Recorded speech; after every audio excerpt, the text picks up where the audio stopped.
The other day, I went to this design, home decor, Scandinavian, whatever, and I was trying to, like pottery things. And I was like, oh, okay, this one looks cool. And by the way, many of the things there, they were like design, Nordic design.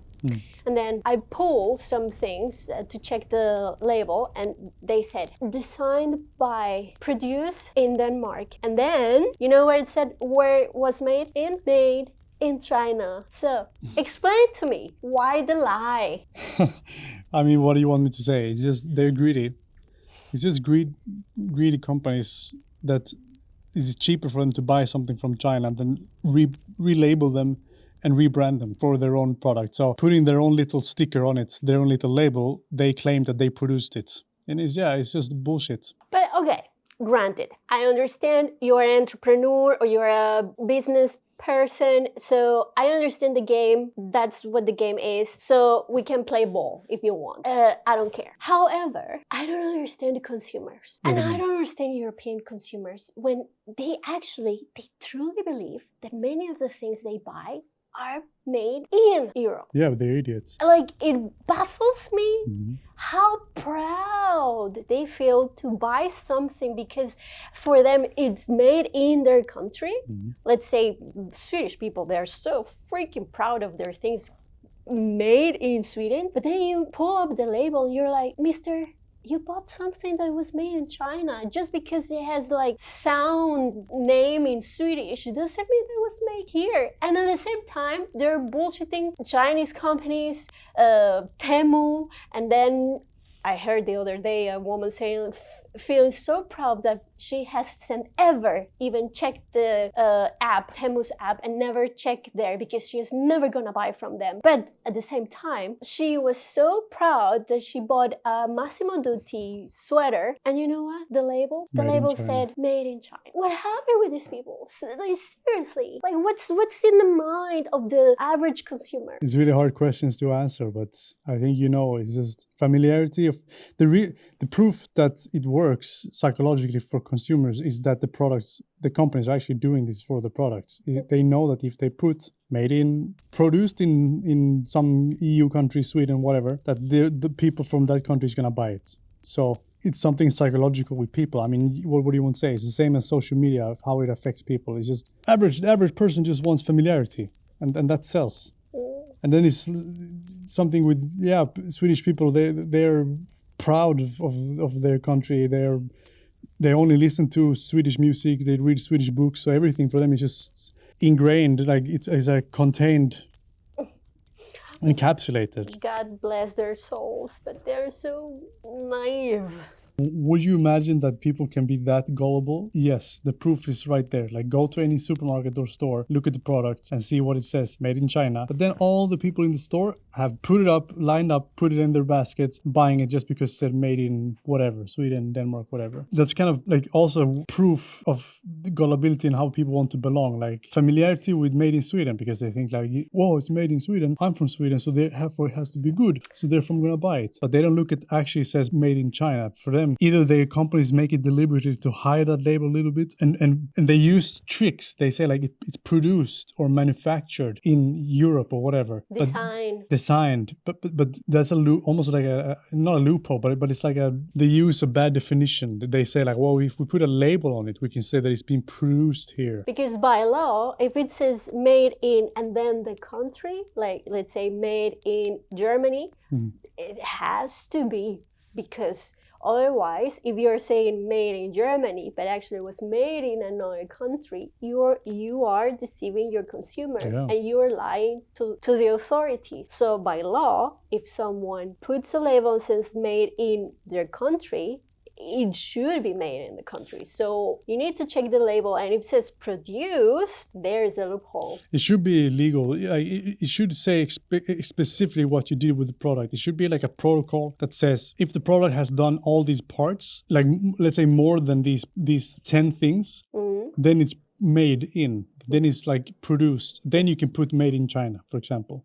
But if you put a label on it, then you have to write labeled in Denmark. You can't put produced in. You have to be specific what you did with the product. I put a label on it. Should almost be like a timeline for the product. I think you're not not understanding me what I'm saying. When they say on the labels produced, Yeah. they're not saying made in. There's a loophole there. That's Yeah, exactly. why they're That's what, using produced. and I'm saying that you should not have those produced. That word should not even exist. It should be specifically what you only did to the product instead of produced. Or directly states that it was made in the country where you outsourced it. Yeah, well, made in China. So, yes. And actually, if you look at labels, many say produced in, let's say, a European country or produced in the EU, and also made in China or made in the CPR, or what's the word short for China's? The Republic of China or whatever. Something. So it's just those letters. So keep an eye on that, because that's how you know. If it says made in plus the country of origin, well, we can almost 90% be sure that it was made in that country. So probably if it said made in Germany, probably it was made in there. It has to by law. So it has to. The reason why they put produced is to get around that thing. They still have to put made in China, but they don't. The way they do it is that they want the produced to catch your eye first, so that you don't look for the made in label. So they put produced in on the front side, and when people see that, they're like, oh, okay, so it's made in Germany.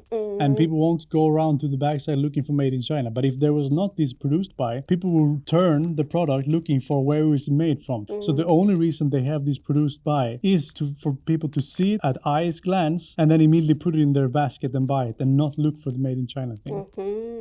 That's the only reason. That's the only reason. Because they know that if it says made in China, people will be more skeptical. Exactly. Bingo. Yes. So if I was the boss, I would say, you remove those keywords, like produced, don't even bother with, just remove that word. It should be made in, but then it should have all these requirements. And then if you put a label on it, which these companies, the only thing they do is they put their own brand logo or brand label on the product. They can only put labeled in Germany. That's the only thing that are allowed to. So when someone takes it and looks, it says labeled in Germany. They know that, okay, they only put their name on it.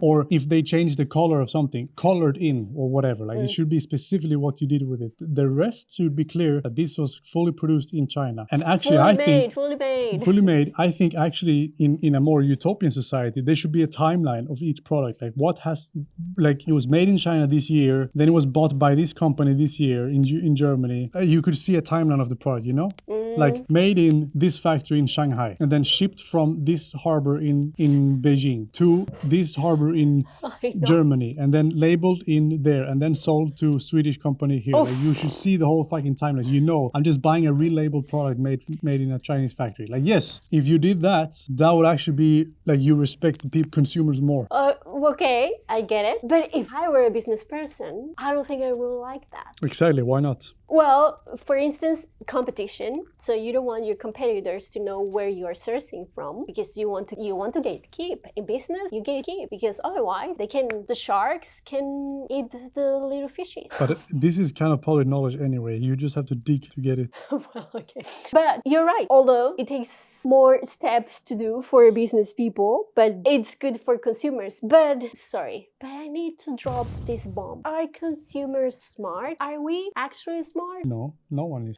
We are consumers. What are you talking about? But it's not about being smart. We are stupid. But the point is the principle. We don't try to rip off each other as people. Even if you're a CEO or if you're a peasant, why do you want to try to trick people? Why do you want to try to rip them off? Why do business people try to trick you or try to mask their product and say, oh, it's the best product, blah, blah, blah. They do all the steps they can to try to make it look really good. Why would they do that if the product is really good? Why bother with all these things if your product is really good? Why try to make it look better? What's the point? The point is to try to trick people because your product probably is not that good. And it's sociopathic that we have a society that we're kind of thrive. That's kind of how it works. It's about tricking people. Isn't it is this how we want to scale humanity going forward? Is this how we want to, if this just keeps growing and just companies just gets more money, more power, and people just keep paying more stuff, everything gets more expensive. Is this where we want to go 1,000 years into the future? Is this where humanity society wants to go? I hope not. Like 10% of the population have everything? But it hasn't been that way anyway. It's been that way, of course. It's always been that way. It's not changing. It's a little bit better now than it were like in the medieval times, maybe. I mean, a fucking Egyptian pharaoh, they had everything. So of course it's a little bit better now. But I'm just saying that it's kind of still moving. It's still kind of like the timeline was going better, but then it kind of now is diverging a little bit. It's still now that people are having less, they get less for their money. Yeah. So how do you change that? Educate. No, you change that by putting more demands on companies that they cannot do whatever they want, that they have to sell products honorably and honestly. They can't put whatever price they want. If you want to sell an apartment, you can't just put whatever price you want. Like the governments, not all of them, has to control the economy. They cannot just, capitalism, free market. Everyone can compete. Everyone can make a product and sell it. That's good. But it doesn't mean that there is a playing field with no referees. The governments have to be the referees. Because otherwise you just have a few, it's like having a football game and no referees. What's going to happen is that a small subset of the stronger, bigger players are just going to have to take control and dominate like a fucking prison. And do you want that? No. Is that scalable? No, it's not. But what I meant with educate is we need education on consumers, on politicians. They need to educate on how to understand technology, because many politicians, they're from, I don't know, like they're older generations of politicians. A lot of them, they are still active and they don't understand technology. So for them, they see the world through their lenses, through their eyes, through their boomer eyes. So, of course, they don't get technology. So they are easily to manipulate by companies, by tech companies. They're also, well, crooked, many of them. So if they are receiving some stimulus, economic stimulus, they're going to accept it, etc., etc. So by education, I mean, or what I meant is, they also need to understand technology. Yeah, and also education, teaching people what they should look for in companies or products. Yeah. How do you spot a bad? Why don't we teach people how do you spot a bad product? How do you spot a shady ad? We should be teaching people that. Yeah. Like, what are the characteristics of something that is made to manipulate you? What does an ad look like when it's trying to trick you? You only learn that in courses in university that you have yourself applied to. This should be taught in like high school to toddlers, actually. Actually, from kindergarten, I think. You know what? We should open a school, a kindergarten. How to spot a malicious ad. Yes, we should teach toddlers from the beginning, like not only ABCs, but also check out the manipulative CEOs and I would say. And don't just do whatever you want with your data. This video is sponsored by Brave Browser. Or DuckDuckGo search engine, or Proton email service, or Tor browser. How can we make them to sponsor us? They will come when the time is right. We have 30 seconds to tell all our audience that this 30 seconds is for talk about sponsorship. In the future, we're gonna have sponsorships. And we're gonna talk about that. So, sorry, audience, that you have to watch advertisements. But we're not gonna give you any malicious advertisements. We're gonna be open and honest with it and direct. Yeah, that means that we're gonna be middle class YouTubers for the rest of our career. But it's okay. It's okay. We can fight with the proletariat.